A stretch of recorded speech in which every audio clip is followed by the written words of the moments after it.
Olá pessoal, o nosso Conselheiro Acácio de hoje vai sair um pouco do convencional. O título desse conselheiro é Este que não é um canal de direita. O momento que o Brasil atual vive é tão grave, mas tão grave mesmo, que todos nós que não estamos ligados a nenhum tipo de movimento social e a nenhum projeto de poder, estamos tendo que fazer esclarecimentos específicos para separar alhos de bugalhos. É preciso separar alhos de bugalhos. O objetivo deste vídeo é trazer um esclarecimento sobre a missão institucional deste canal, que é um canal do IMUB, no YouTube, bem como fazer uma chamada de atenção para a mentira calculada, grotesca, perigosa, que a falsa direita brasileira inventou e tem disseminado há alguns anos e vem aprofundando essa disseminação sobre os usuários de mídias sociais, sobre os canais do YouTube e os grupos que fazem algum tipo de trabalho dentro do campo filosófico, dentro do campo histórico, dentro do campo cultural. Em que consiste essa mentira calculada e perigosíssima? Essa gente vem afirmando que toda pessoa física ou jurídica que tem uma interface de comunicação na rede social, por motivo de trabalho ou porque quer, né? Porque está fazendo guerra cultural, ou está empenhado em guerra cultural, ou tem um projeto de poder, né? Ao fazer isso, de uma forma maliciosa, essa direita tem uma intenção calculada. Qual é a intenção calculada desses milicianos digitais? É esconder o seu projeto totalitário de poder político e cultural, né? Porque quando eles disseminam a falácia de que todo mundo é igual na busca pelo poder e que está disputando o poder, na verdade, eles estão nivelando uma situação que absolutamente não corresponde à realidade. Não, a maior parte do mundo e das pessoas não luta por poder nem busca poder. Tem muita gente, tem inclusive muita empresa, né, que não luta por poder algum. Portanto, vamos separar alhos de bugalhos. Bem, este é um canal de uma pessoa jurídica, portanto, ele não é um canal de uma pessoa comum. Por que vocês veem os meus vídeos? Porque são os meus vídeos que estão disponíveis no canal, né? Os vídeos dos outros professores do Instituto ou dos outros pesquisadores, nós não colocamos, não disponibilizamos. Eu sou o único dentro da equipe que disponibiliza vídeo. Então, este é o canal institucional do IMUB no YouTube. O Instituto Mucará de Brasilão é uma organização privada sem fins lucrativos, criada em 1997, muito embora as nossas atividades tenham começado em 1987. Portanto, nós temos mais de 30 anos de atividade, né? O que nós fazemos? O IMUB é voltado para pesquisa, inventário, estudo e divulgação da cultura oral e simbólica tradicional luso-afro-brasileira. Portanto, nós somos um centro de pesquisa voltado à cultura, né? A cultura luso-brasileira. Eu sou Loriel Rocha, Conselheiro Acácio é o nome deste programa, eu sou o presidente do IMUB, sou filósofo e faço filosofia da história, né? De que tipo? A filosofia que eu ensino e eu pesquiso é a filosofia antiga, para quem a filosofia pré-socrática que vai no máximo até Platão, né? Essa filosofia antiga, dentro dela, a teoria sobre o ser e sobre a verdade era o elemento fundante de toda a filosofia. A partir de Platão, já com Aristóteles, o ser perde o seu grande estatuto ontológico e o sujeito é alçado a uma categoria importante, bem como a razão, e de lá para cá foi havendo um decaimento da filosofia, né? A filosofia atual, ela é materialista e ela pouco ou nada se importa com a ideia de ser. Quando nós falamos ser humano, né, o ser está por trás disso. Então o ser é um ente supremo, é um ente divino, que fundamenta, que sustenta tudo o que existe. Conceitua-se a filosofia da história como sendo a interpretação da realidade histórica com base nas concepções filosóficas, né? Filosofia da história não é história da filosofia. Existe, portanto, uma distinção clara e intransponível entre filosofias da história e as teorias da história. Há vários tipos de filosofia da história e há várias teorias da história. Sucintamente, antes do século XIX, a história, enquanto disciplina acadêmica, né, ligada à área de humanas, não existia. Tampouco a profissão de historiador. Tá? A história sempre foi ligada, era um ramo da filosofia. Então, antes do século XIX, a história não existia, enquanto disciplina. Né? Filosofia, por sua vez, se perde na noite dos tempos. A filosofia grega emerge. Né? Nós estudamos a emersão, o surgimento dela na Jônia, portanto, na Ásia Menor. E de lá para cá. Mas, enquanto estrutura, a filosofia se perde na noite dos tempos. Foi somente com o advento do iluminismo que alguns eminentes filósofos abandonaram os tradicionais métodos da filosofia da história e pararam de se preocupar em entender o propósito oculto da providência, portanto, de um ente superior que dirigia o desenrolar dos eventos históricos. Né? Então, a filosofia estudava, sim, a relação que existia entre um poder espiritual e um poder material. Inaugurou-se, portanto, a partir do iluminismo, uma nova concepção de filosofia da história de cariz materialista. Né? Muitos atribuem uma importância grande a Hegel nessa questão. É importante, mas antes de Hegel nós tivemos Mandeville e nós tivemos Adam Smith. Foram dois intelectuais fundamentais para criar um conceito material no mundo e dos seres. Tampouco cabe frisar aqui que a filosofia da história que nós seguimos é o conceito de filosofia da história que foi inaugurado por Hegel, ou é a filosofia tributária de Kant ou mesmo a de Nietzsche. Né? Então, quando nós falamos em filosofia da história, em primeiro lugar, é preciso distinguir qual é a filosofia da história. E, para tanto, é preciso ter em perspectiva as três grandes correntes historiográficas que existem, né, com todas as suas subdivisões. A primeira corrente, numa linha histórica, né, é a corrente chamada corrente providencialista. É a corrente que admite a existência de um ente supremo. A outra corrente é a corrente do materialismo histórico de origem hegeliana marxista. A terceira corrente é a positivista, que é aquela que fala da história, dos eventos ou dos acontecimentos materiais.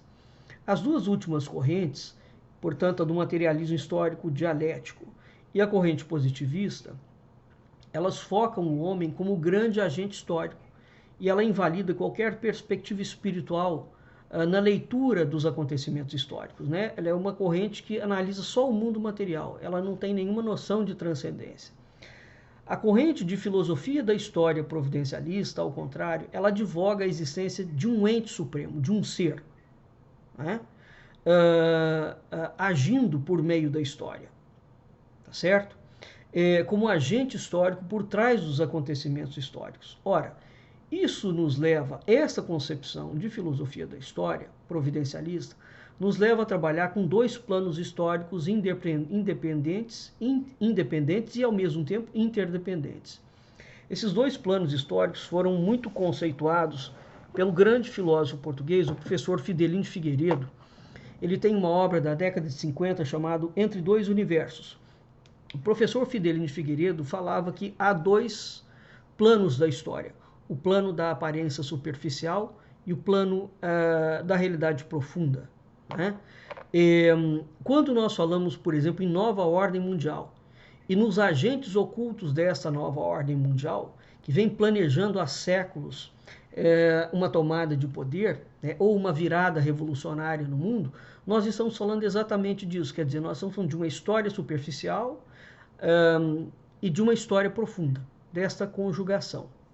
Ora, no caso específico da historiografia em Portugal, podem ser identificados três grandes gêneros de produção literária que correspondem a períodos históricos sucessivos quando a gente pega uma linha do tempo. Né? Então, quando você vai estudar história em Portugal, nós temos primeiro os registros que estão nos livros de linhagem, depois a produção dos cronistas régios e dos cronistas eclesiásticos, e depois nós temos o surgimento, aí sim, da historiografia moderna, liberal, materialista, que tem Alexandre Herculano como seu grande expoente em Portugal. Portanto, a história que eu ensino é a história providencialista de Portugal, que tem um mitologema fundante. Que mitologema é esse? É o mito de Ourique. O que é o mito de Ourique? O mito de Ourique é quando o primeiro rei de Portugal, Dom Afonso Henriques, viu Cristo antes da Batalha de Ourique, Cristo lhe aparece, assim como apareceu para Constantino na Batalha de Ponte Milvia. Cristo aparece para o primeiro rei de Portugal e lhe dá determinadas orientações, e o reino de Portugal é construído a partir daquela visão de Dom Afonso, daquela visão de Cristo por Dom Afonso Henriques. Então, este é o mitologema fundante do país Portugal. Existe uma relação entre mitologema e cultura, né, como explica a teoria do brilhante filósofo brasileiro Vicente Ferreira da Silva, discípulo e amigo íntimo do filósofo português Agostinho da Silva. Toda cultura tem um mitologema fundante, né? Sem o estudo e a compreensão desse mitologema fundante, não existe a possibilidade de entender qualquer cultura em específico. Por exemplo, você não pode falar em cultura cristã se você não entender o mitologema fundante da cultura cristã, que é o advento de Cristo, né? É a encarnação. Você não pode falar em cultura grega, né, se você não entender o mitologema fundante da cultura grega, que são os mitos gregos. Você não pode falar na cultura dos Yorubas se você não entender o mitologema fundante dos Yorubas, que são os deuses do panteão Yoruba. Tá certo? Então toda cultura tem um mitologema fundante. Se você suprime o mitologema dessa cultura, essa cultura tem uma interpretação materialista. Isso é exatamente o que as duas outras correntes históricas fazem. Elas suprimem o mitologema e elas criam uma interpretação econômica, né, materialista ou mesmo política da história. Então, quando você suprime o ente transcendente, que é o grande agente histórico supremo que norteia todas as culturas parecem, dão a impressão de que elas podem ser fabricadas ou que elas resultam de uma ação histórica específica de um grupo. Claro que não. Não é? Então, qual é o mitologema do Brasil? O mitologema do Brasil é o mesmo mitologema de Portugal. Portanto, é o mito de Ourique. Por quê? Porque o Brasil, enquanto nação, é uma construção histórica da coroa portuguesa. Dado este fato histórico real, né, existe, portanto, quando nós vamos estudar a história do Brasil, a necessidade primeva de conectar a história do Brasil com a história de Portugal. Né? A história de Portugal desde o início das suas origens. Porque o Brasil, enquanto nação, é uma construção histórica da coroa portuguesa. Bem, esse mitologema fundante, cristão, portanto, que norteou toda a história da monarquia portuguesa, que foi a monarquia mais longeva da Europa, foi uma monarquia que durou 900 anos, né, dentro de uma única casa real. Isso é um feito único no mundo. Tá? Enquanto o Brasil esteve ligado à coroa portuguesa, o Brasil fez parte do mesmo mitologema. Bem, quando é que esse mitologema é tirado da história brasileira? Em 1822, com o golpe da independência, que foi dado pela maçonaria, através de uma ação fraudulenta, criando um discurso mentiroso, promovido por José Bonifácio, laureado pela falsa direita brasileira como Founding Father do Brasil. Esse movimento histórico revolucionário brasileiro, em 1822, rompe com esse mitologema fundante cristão e inaugura ou tenta impor um novo mitologema nacional, tenta criar uma nova cultura para o Brasil, uma nova identidade nacional. Tá? Então, desde 1822, o Brasil é dirigido por um grupo oligárquico revolucionário. Tá certo? E esse grupo levou o Brasil ao caos institucional e cultural que é hoje. Bem, cultura, portanto, como é que surgem as culturas no mundo? Ninguém sabe como é que uma cultura surge. Pode-se estudar o mitologema fundante dela e pode verificar as características daquela cultura. Agora, a cultura não se impõe. Nenhuma cultura é imposta. Não se constrói uma cultura de cima para baixo. Resolve um ditador construir cultura, resolve um intelectual construir cultura, resolve um rei construir cultura, resolve um presidente construir cultura.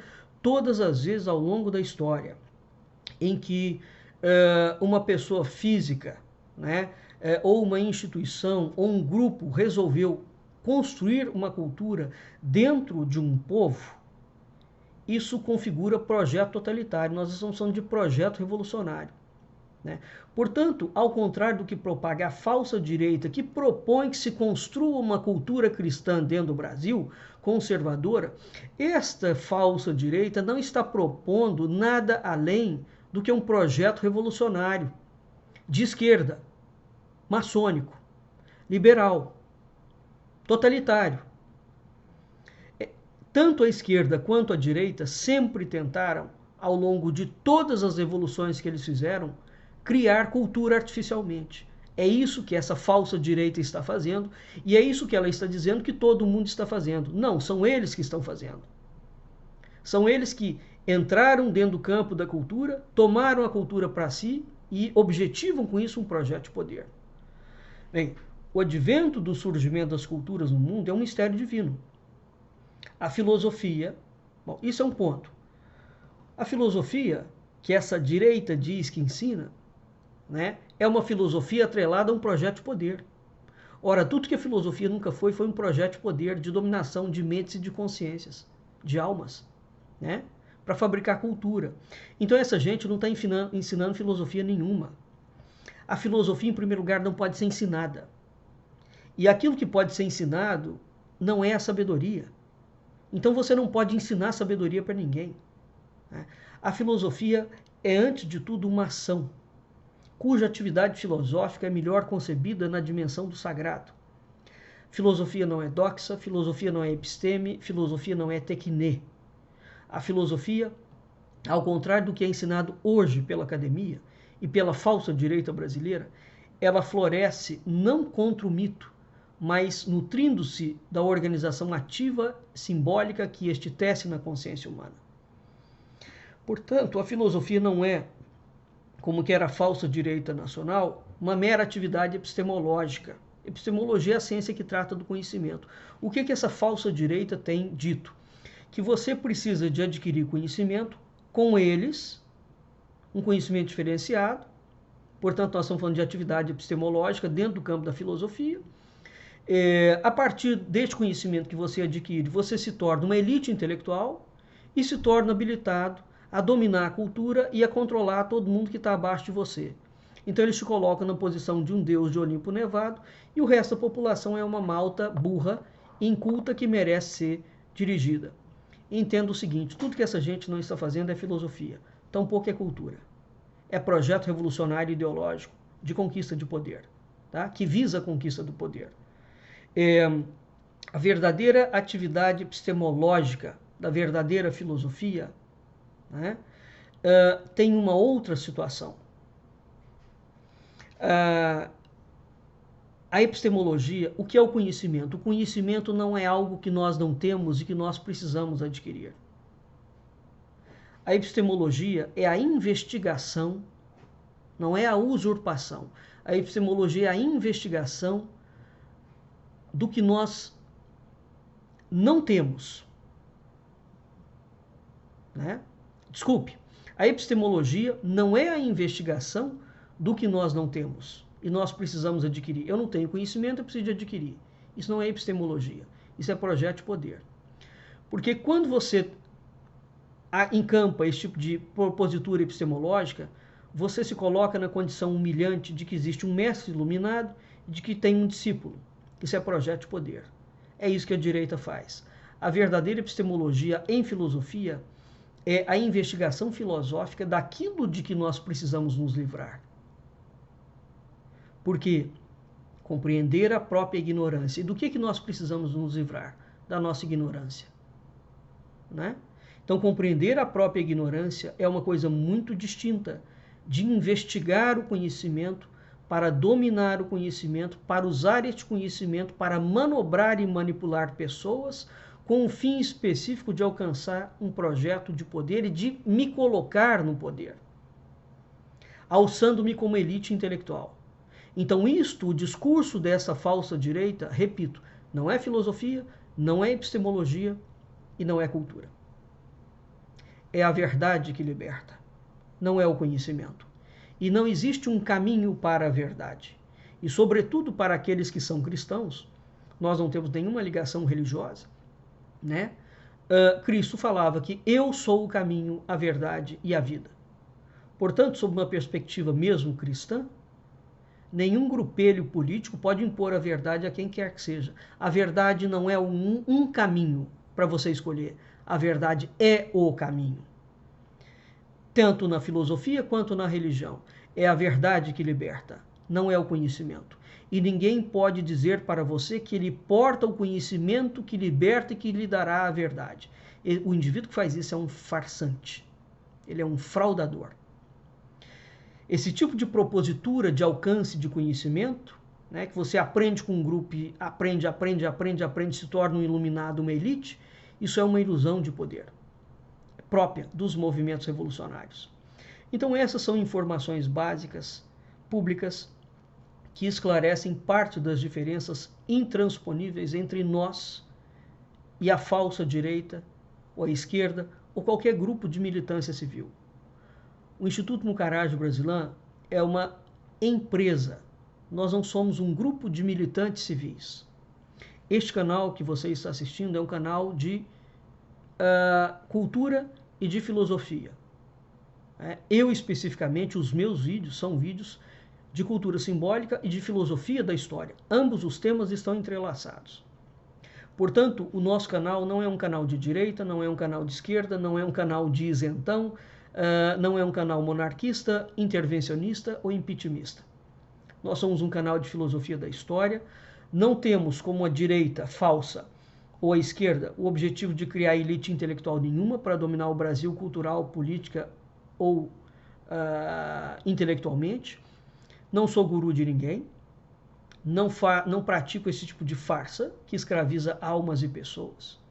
Nós não somos youtubers, não estamos em busca de like, de aprovação, não queremos criar um grupo de militantes fanáticos que nos seguem e que nos adoram. Nós não montamos nenhuma rede de negócio que envolva o nome do IMUB, de militantes digitais, de milicianos digitais, né, tocados em nome do IMUB. Nós não temos nenhum projeto de poder. Nosso canal é um canal de filosofia da história providencialista luso-afro-brasileira. Todos os vídeos postados aqui seguem uma linha teórica conceitual muito precisa e muito bem definida. Você que não é nosso aluno, não é obrigado a concordar com essa linha, por óbvio, né? Você apenas entenda que essa é a linha institucional, estatutária da nossa empresa.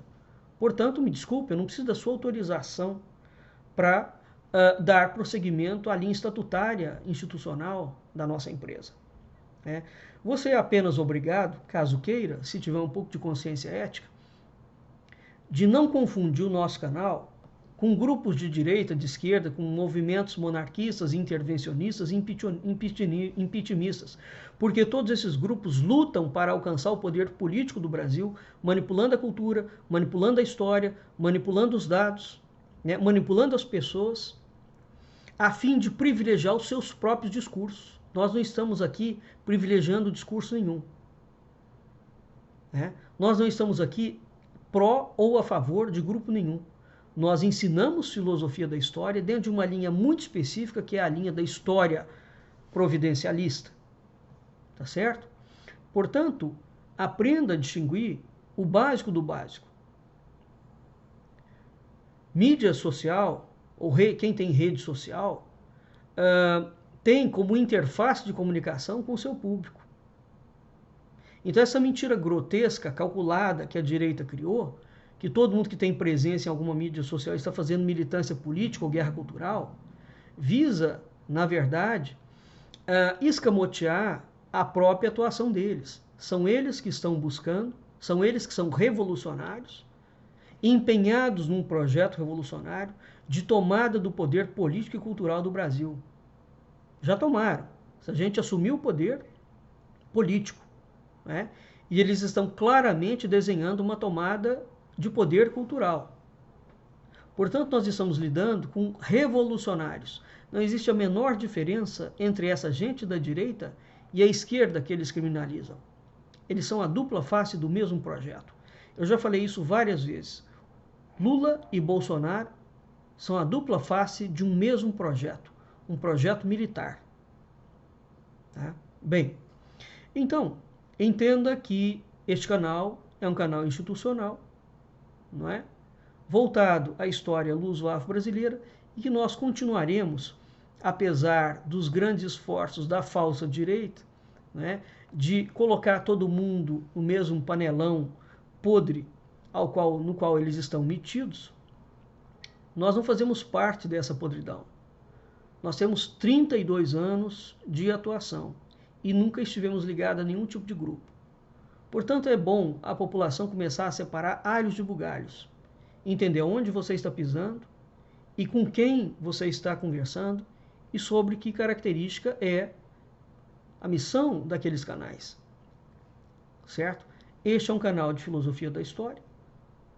Nós não temos poder, projeto de poder, não apoiamos nenhum projeto de poder. Quem tem projeto de poder político e cultural declarado público é a falsa direita ou a esquerda, que preconiza inclusive assassinato aos seus oponentes. Tanto a esquerda quanto a direita preconizam isso. Este é um canal de filosofia da história providencialista luso-afro-brasileira. Nós continuaremos seguindo dentro da nossa missão institucional, doa a quem doer, custe o que custar. E somos nós que vamos decidir o momento que nós vamos sair ou não das mídias sociais. Este não é um canal de direita, de esquerda, monarquista, impeachmentista ou intervencionista. Nós somos o Instituto Mucaraj Brasilã, uma organização privada sem fins lucrativos, voltada à catalogação, sistematização, divulgação e estudo da cultura oral e simbólica tradicional luso-afro-brasileira. Nós ensinamos história, filosofia da história providencialista. Esperamos que esses dados estejam úteis. Até mais.